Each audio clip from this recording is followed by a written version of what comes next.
G'day, welcome to Realms of Power. My name's Dr. Tony Rudd and I'm the host of this show. The purpose of Realms of Power is to turn your true aligned power on, or turn your tap on, as we like to say. We broke this down into 12 different realms in our very first episode, and we've had a whole lot of guests come on the show to help with their specific area that might help you turn your power on. Now, this is designed for people that might be stuck somewhere, down on their power, low on energy, or just want to live their most unbelievable, magnificent life. So my background is a chiropractor for 25 years, helping people turn their power on through alignment and optimizing of their nervous system. I've seen such phenomenal change. I've also been a life coach in the personal development field for almost 20 years, helping people physically, chemically, emotionally, spiritually, all the different realms. And it's been an honor to be able to help so many people. That's why we've done this podcast. Now, if you'd like to find out more, I have a personal website on www.tonyrudd.com.au, and we have a Facebook page for Realms of Power to access all the episodes. They're available on Spotify, Apple, YouTube, all of the different platforms as well. So I hope you enjoyed this episode. Have an awesome day. See ya. G'day, Dr. Tony here with Realms of Power podcast. And today I've got the amazing Peter Haddad. Peter, welcome to the show. Oh, thanks, Tone. It's great to be here. Really appreciate the invite.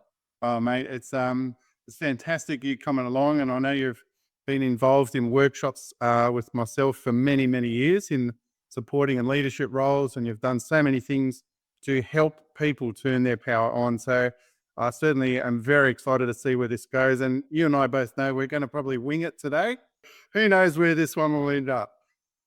I think that's what we do best, Tone. I think it's just we make it up as we go. And look, sometimes that's life, isn't it? You can have a plan. And as we well know, plans can sometimes be foiled.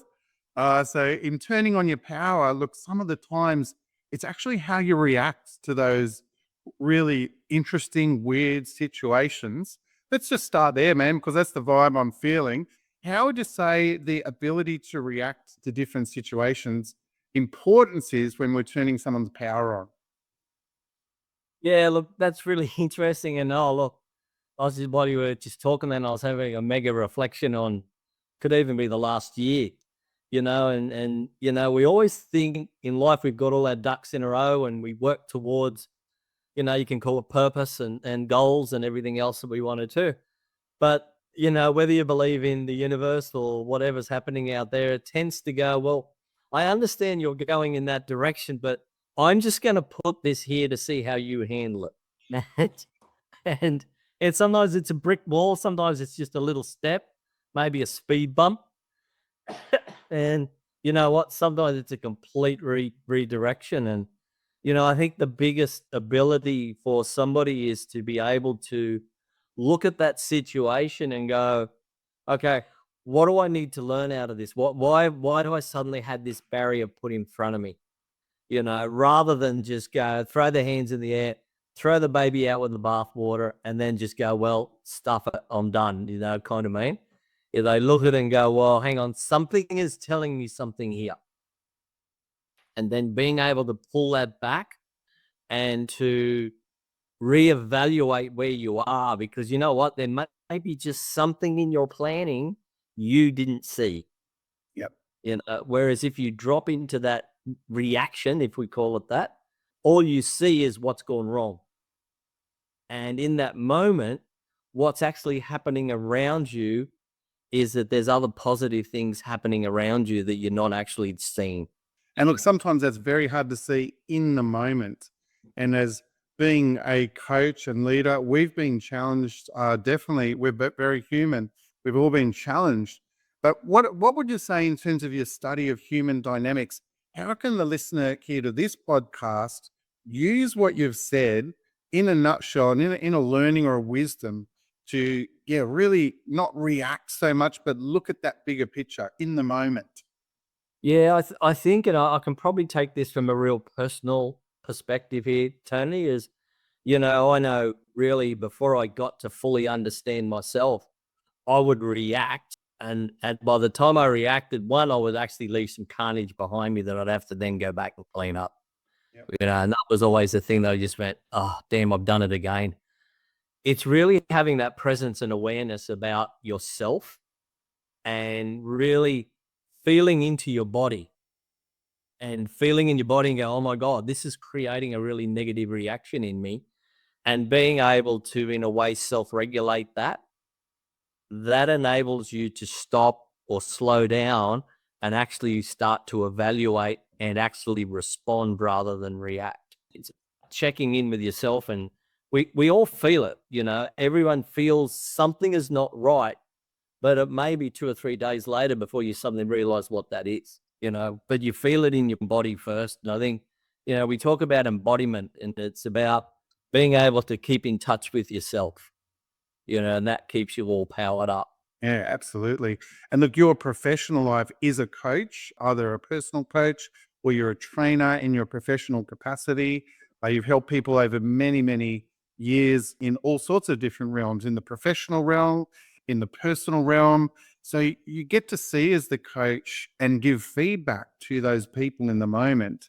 And you can reflect on your own experiences as well. In terms of really taking up that next level, what's another key you found in your study of human dynamics that would help people with that exact situation?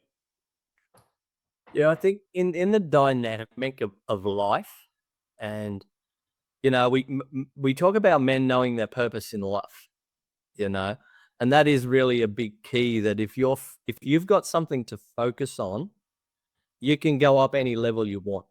If you truly understand your purpose, and why do you get out of bed every morning? Why do you take the breath?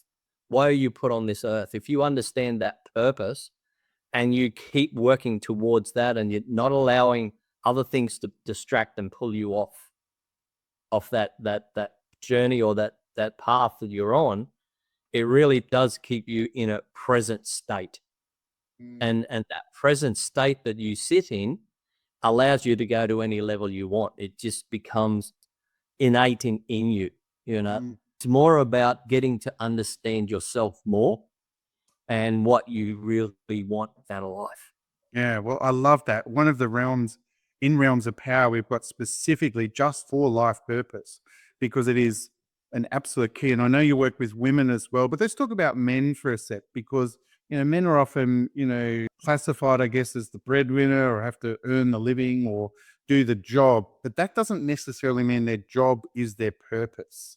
Can you speak into purpose of what you've discovered for more clarity? Yeah, absolutely. Like, I know for myself, I my trade is the automotive trade. And man, I finally left that and become a coach and a trainer. And when I say a trainer, I train within colleges and help people change their direction and career in life and things like that.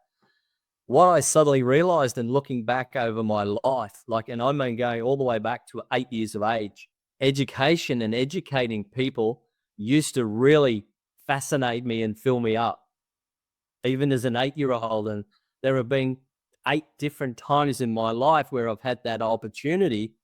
However, I didn't step into it because I was being the breadwinner, and I had to do the 9 to 5 thing, and had to keep the money coming into the household and all those sort of things. And and it just didn't allow me that space to go, oh my God, what do I really want? I got stuck in that mundane thing of life. And when I finally got to that point, and sometimes in a lot of cases, especially for men, it's kind of when the kids are done, they've done their school and everything, they're starting to get their life together and things like that. Then you suddenly look in a mirror and go, well, they're okay. What about me? And for me, that's kind of what happened to me. And I spent probably 5 years working on finding what my ideal life was. And I just quite couldn't get there until I discovered this purpose. Mm. You know, oh my God, my purpose is all around education and helping people change their life and their career. And, that links in both what I do in the training environment, but it also links into my coaching as well. once I found that, I suddenly realized I'm actually on purpose now, Yeah. you know. Yeah. And for me, like I said, that's really a big thing. Mm. Really a big thing. Yeah. Yeah, and in current society, there are pressures, the financial pressure you mentioned, also political pressure, family dynamic pressure, relationship pressure. And each of those can be another one of the realms that comes in. And as men, again, we tend to probably be okay at focus once we've got that focus, but are we focusing on the right thing? And that's where you talk about purpose. Often we Yeah. get in that. And you and I have, been around that workshop for so many years and seen people just, they can't even answer that question. They can't even speak into it with clarity and certainty. And if they get challenged, or get pushed, they will just revert back to oh, well, I've just got to go back to work on Monday. So, Yeah. yeah, what's a common theme with the way the society is right now that you're finding, the generational thing, different, psychology of the political, country and we're in, that would help them really get that focus on purpose, other than just, oh yeah, I've got to work my purpose. Yeah, and it's a really can be a throwaway phrase too. I just got to find my purpose out, and it's a lot more than involved in that, and it usually does, doing some kind of work either with a coach or doing some work with other people, like the self. You know what it's like when you're helping somebody actually find their way. It's interesting. I kind of look at a lot of our younger generations, and there's kind of a gap in the middle there where I really feel like they're kind of lost in that arena, really looking at probably the 30, maybe 30 to 45-year-olds. And they're kind of not sure they really are bogged down in that 9 to 5 thing. And the tough thing about today's climate is it's not just about them. It's they got to have their partners working as well Mm. to be able to basically sustain a lifestyle, Whereas if you look at our really young generations coming through now, man, they're doing a lot of different things, and they're doing a lot of stuff online and all of that sort of stuff, and they're actually doing really, really well out of it. However you look at, well, is what they're doing sustainable and how long will it go for? And do they really have a purpose for that, or is it simply just a means to an end?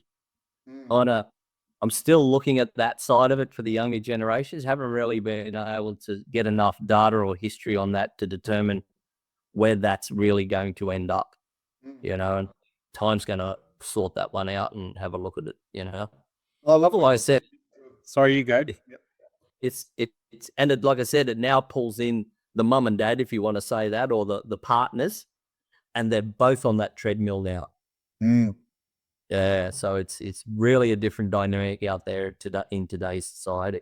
Yep. So Yeah, well, I love what you said about it can be a throwaway line, that purpose. Like we can give it lip service in personal growth field, but it's different for everyone, and they've got to have that excitement. They've got to have that smile when they're talking about it. You can hear it in their tone, in their body language. When they're on fire, they don't even realize that they're just on fire and they're talking about it. And they're like, yeah. yeah, I'm excited about so and so. And you're just like, yeah, really? Sure. Call them out on it. Yeah. The old saying, the talk's not matching the walk, is it? But like you said, when you see someone on purpose, it's effortless as well. Yep. It's And just like you go, oh my God, you haven't even raised a sweat. Yep. And it doesn't have to be in a big arena or anything else like that. It can be in common everyday stuff that we're doing, that sort of thing. So yeah, it's interesting. I mean, and then you kind of even though we are talking a little bit about men, I remember when my dad passed about 10 years, and I was talking to my mum about 3 months after, and I'll always remember what she said to me. I said, oh, Mum, what are you going to do now? You need to do something. She said, well, Pete, I don't know what to do because I've lost my purpose in life.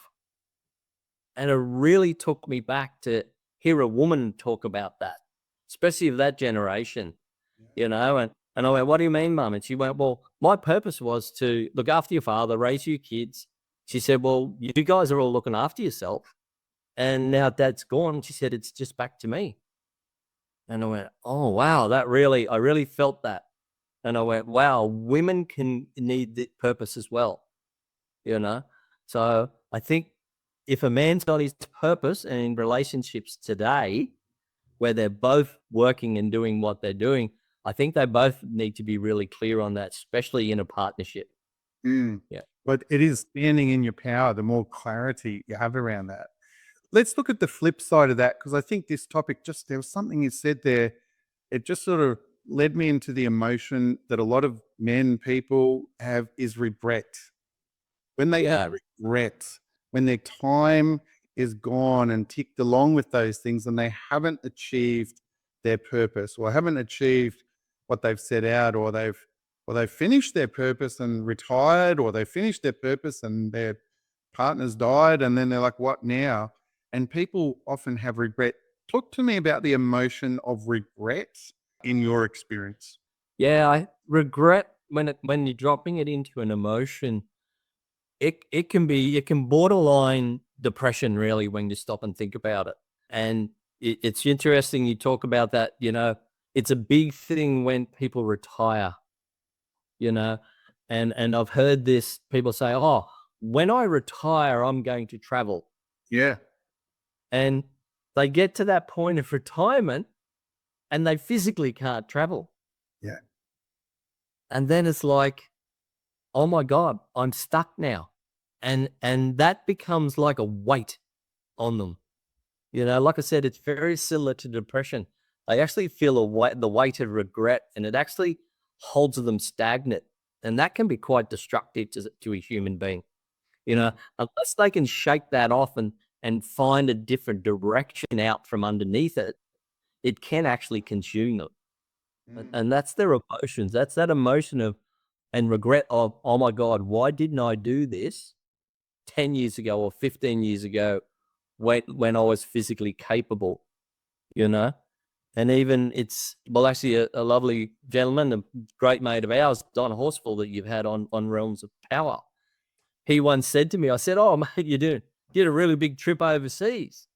And he went, "Yeah, it cost X amount and blah, blah, blah." I went, "Wow." I said, "Yeah." I said, "You wouldn't wait till you retired to do that." And he said, "Why would I do that?" He said, "While I'm earning money," and he said, "I can go and spend that money. Now I can earn it back again." He said, "When you retire," and this is the other side of regret, when you retire, you get there and you suddenly go, "Hang on a minute, I've gotten not a lot of income. I've got fixed dollars. I actually can't go and spend $30,000 or $40,000 on a trip overseas now." Then you have that kind of regret kicking in, It's a little bit different to the other one. Yeah. It's not big as of a burden and a deeper emotion that sits in the body, Yeah. But it still leaves you with that feeling of, why didn't I? Why didn't I? Yeah. Yeah.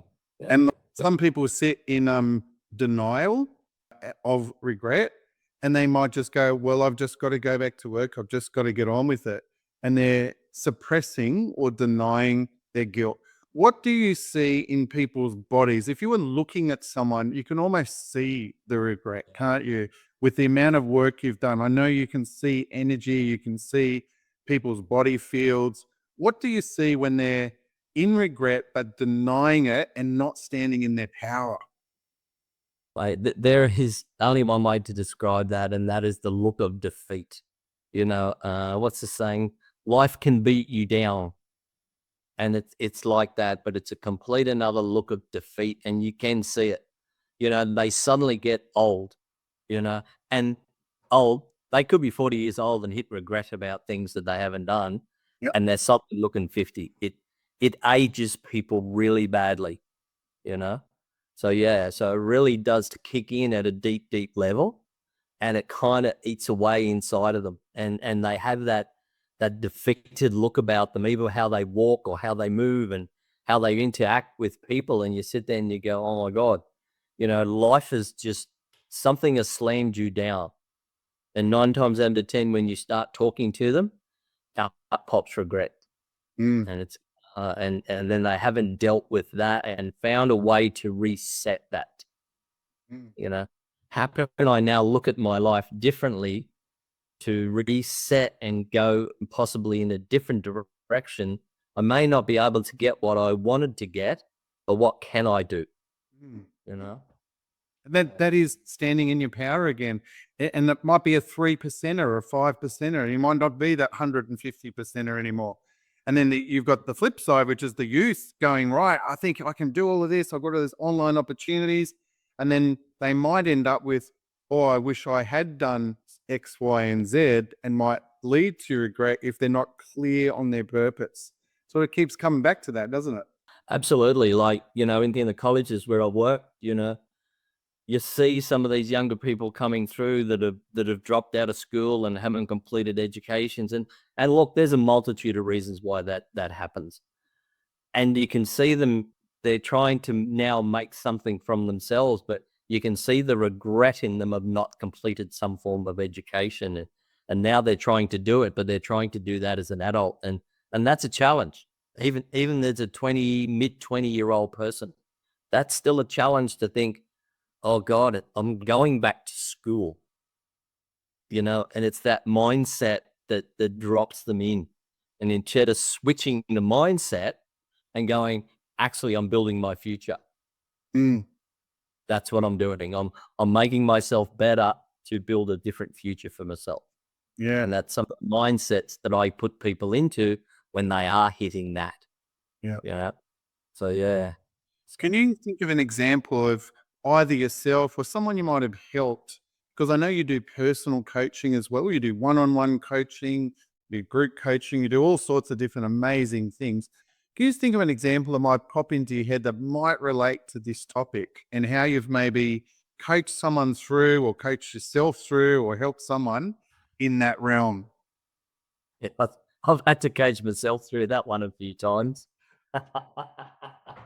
And, like it is, it's, I know for myself personally, I kind of put all my ducks in a row, and with COVID came along, and I had this really good renovating business that I was doing, and I was making really, really good money, and I went, right, I've got the absolute direction here. I know what it's for and everything else.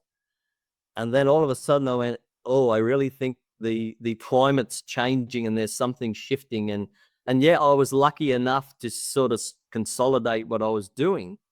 However, for probably about 6 months, I was really in this poor mindset and a real funk of, oh my God, I've lost everything. And, I can't keep, I had my plan of earning X amount, $100,000 a year doing this and that. And I went, oh my God, it's all gone. What am I going to do now? And I had to shift my mindset to go, well, hang on a minute. What have you got? And so I shifted that. I went, oh my God, look at what I've got. Look at what I've achieved. Once I realized that, I went, okay, now I need to shift my direction, because I was kind of like, oh, I got on this great wave and suddenly the wave disappeared. And I'm in dead still water and sitting on a surfboard doing nothing, So I had to shift my mindset and have a look around me and go, oh, okay, I need to go back into this direction, more into the coaching, more into the training. This was just something that was sustaining a financial income for me. Yes. It wasn't where my purpose lay. It wasn't where my real power sat. It was something I was using to rebuild finances. So yeah, it was having to reshift that mindset there.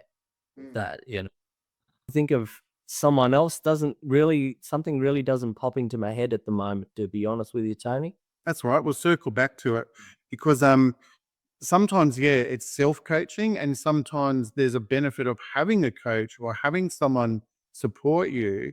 What have you noticed by being surrounded by people, whether it's coaches or continually showing up to fine-tune, sharpen the sword, keep yourself going? What's the power in that for someone? Because we can all go to a seminar, or we can all go and read a book, or we can go and get all inspired, and then we can drop off again.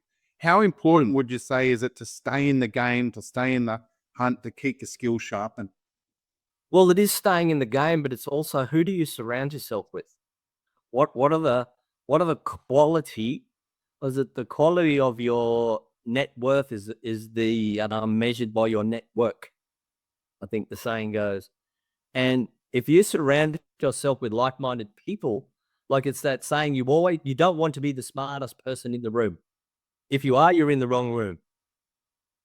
But surround yourself by people that are not afraid to be transparent with you and to go, hey, I can actually see you're going in a direction you shouldn't be going in here. Or you can put your hand up and go, hey, I really need some support here. And you can drop into a coaching session with somebody and they can work through things with you. And I think that is such a success strategy for anybody, is to surround yourself by good quality people that will lift you up. Mm. Like I said, you don't want to be the smartest person in the room. Mm. And how do you know, if you were to judge that, how would you know you are surrounded by, I'd say the smartest, but it could be just, how do you know you're actually surrounding yourself with those good quality people? Is that intuition? Is it a sense or feedback or an energy you feel? Are you feeling at ease? What's the thing that you've noticed? Like, if people looked at their closest 10 people they hang around, they don't want to be judgmental and necessarily cut people immediately out of their life, because it always is different with family and dynamics going on. But how would you, judge that, or take that into improving your power, improving your performance without being, basically not in alignment with your ethics and principles? Yeah, I think it comes down to the conversations you're having with the people around you. You always have that. I have that tight knit around me. They're the people that what I call my inner circle, and those people are there. But you know, I don't just rely on those people in my conversations with other people and interactions and everything else.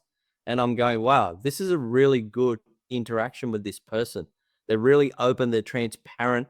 You know, they're prepared to listen to both sides of the story, and they're not too afraid to actually speak their mind and their truth. Whereas a lot of people will hold back, and I can really feel when someone's holding something back. And for me, I'll pull back from that person, because I go, why is it that you're afraid to say what's on your mind? You know? And then, yes, sometimes it's in the delivery of that, you know. But like I said, it's I notice it in the interactions with people. When you walk into a group, you can quickly ascertain who are the people I would like to spend and have a couple of hours of a conversation with. And you also see the people that you go, maybe not those ones. And it's not about judgment. It's about understanding what is going to be a positive impact on yourself. Yeah. Yeah. Let's take that up a notch, because you and I both know we've worked with family dynamics and parental challenges. And so when people have their parents, they can't change their parents, but they might have regrets about, things in their upbringing, or holding on to things from parental things. And that can translate through their whole life. And then it's that classic song, I wish I'd spoken to him before he died. You've lost your father, I've lost my father. I understand that we all have a limited time here.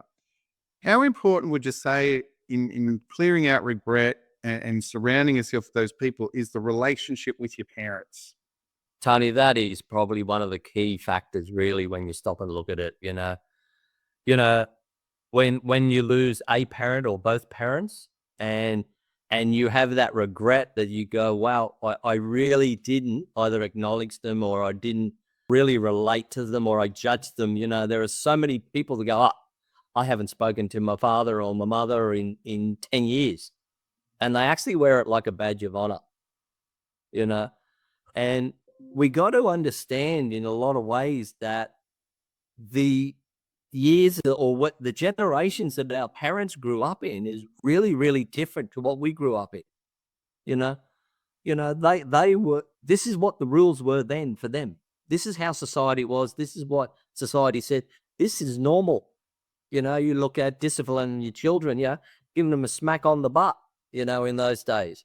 Man, you do that these days, and oh my God, you're on domestic violence charges by your kids. Yeah.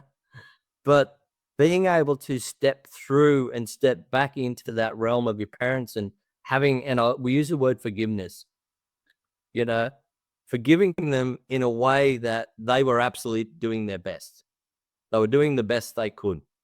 And being able to acknowledge that really breaks down those barriers for you to be able to forgive them, you know. But that's probably one of the biggest things in society, I think, when you come to regret. Once they're gone, they're gone. You can't do anything about that. It's final. It's a finality. And people leave it till the very, very last minute. I know with my dad, it was probably, about 5 or 6 years before he passed. And I sat down one day and had a really good conversation with him and just told him all the things I loved about him, and for me, when he passed, I was really complete on that, and I've done the same thing with my mum. My mum's still here, you know. However, by clearing that with my dad, when he did go, I was really good. I had no regrets there. And that was such a beautiful thing. Yeah. So it is a big thing in society these days. There's that disconnect of the family unit, So yeah. Thanks for sharing, Pete. I could really feel your heart and your emotion there, and hopefully the listeners get a sense of that. And if one person listens to this episode and has the courage to be the first one to step into acknowledging maybe a broken or a damaged relationship, forgiving, realizing they were probably doing the best they could, and they may well have stuffed up as well, and they might not own up to that. Another trick of that is if that's too awkward and they won't accept your call or your headspace, you can sort of just sit and meditate and imagine you're speaking to their higher self. Just it doesn't even have to be face to face or in person. You can just acknowledge what their higher self would say to you, and that can be a powerful back technique if what you're saying, for whatever reason doesn't work. But there can be a lot of awkwardness. There can be the awkward hug. There can be that. But I tell you what, would you say that it's worth it, mate, to take that step? Oh, absolutely. Like I said, that disconnect of the family unit is such a big thing. We are human beings. We're tribal. We really, really are. Yeah. It is, to say it's in our DNA is actually an understatement. Yep. Being tribal and community is such a big thing. And, I know growing up as a kid, man, we knew all the neighbors. We knew all the kids. We played out in the street and things like that, mate. I've got to say, where I live right now, I actually talk to one set of neighbors and have never spoken to the other ones, and they give a wave and that's about it, Yeah. And, by being able to have that family unit, and I'm incredibly lucky with my family. We have a really tight unit and, and yeah, we get a bit dysfunctional with each other, but it's fun. Yeah. But for society in general these days, being able to walk back into that, and like you said, you may not have to physically face them because there's been some really traumatic events for people's lives growing up as kids and everything else, and that sort of thing. And it's really about yourself and being able to have that acceptance. Acceptance is a great word. That they were doing their best and you're happy to forgive them for what they did because they didn't know, actually allows you to move forward without that regret. Yeah, absolutely. Yeah, I love that. All right. Well, look, we probably better wrap up this episode, mate. It's been amazing, as always, chatting with you. And yeah, if someone gets something out of this episode about healing up something with their parents or getting clear on their life purpose, I think that's amazing. In 1 or 2 sentences, give me a final bit of wisdom of how someone could turn their power on. But the biggest thing is get to know you. If you know you and you love you for who you are, that will turn anybody's power on because you're not relying on external forces to turn your power on. You need to be able to do it yourself, because if you're reliant externally, man, you're gonna be running out all the time. But when it comes from within, it's a never-ending source. Cheers. Mate, what a great bit of wisdom to wrap up this episode. Now, Pete, I know you're usually flat out with coaching clients. Have you got any space? If anyone wants to get in contact with you, how would they do that? Tony, always will try to fit anybody in. It's just like I said, it's a purpose in life to support people where I can. And mate, if they can give me a call on 0438 194 130. I operate Excalibur Coaching. Yep. It's a very unique name. It's all about sovereignty, and I love that word. And it's about you finding who you are. So that's my kind of goal with helping people locate them and find them and be able to turn their own power on internally. Once they've done that, I actually become redundant, which is what I love, because they power themselves up. Oh, man, I love it. All right. Well, Pete, thanks heaps for coming on the show, buddy. For the listeners, have an awesome day. See ya. All right. Thanks, Tony. Cheers. Wow. Thank you so much for joining us on this episode of Realms of Power. I have such gratitude for your time and energy and the vision to join us with turning your true aligned power on. To take your power up another level, you could share this episode with someone who you think would benefit, or make a comment online that would help us get this information out there. We'd really appreciate your love and support. Hope you have an awesome day. See ya.